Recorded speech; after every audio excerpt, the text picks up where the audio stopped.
Y this kolaveri trend.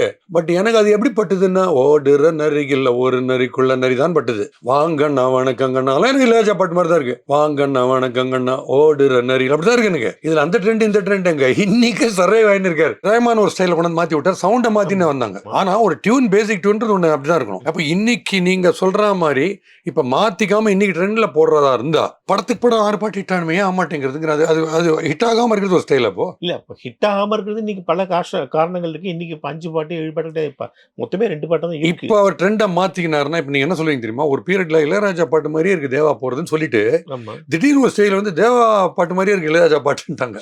So இப்ப suppose இப்ப இந்த டிஜிட்டல் சவுண்டிங் எல்லாம் வச்சு சக் சக் ஷி உய் அப்படின்லாம் போட்டாருன்னா மச்சி அனிருத் மாதிரியே போடுறாருல இளையராஜா அப்படின்னா பேஜாராவது இருக்கு. ஏன் அதுலயும் அவரோட ஸ்டைல கொண்டு வரலாம்ல? கொண்டு வந்தாலும் நீங்க முதல்ல என்ன சொல்ல போறீங்க? நீங்க சொல்ற எலக்ட்ரானிக் யுகத்திலையும் அவர் தன்னுடைய ஸ்டைல கொண்டு வரலாம்ல? எனக்கு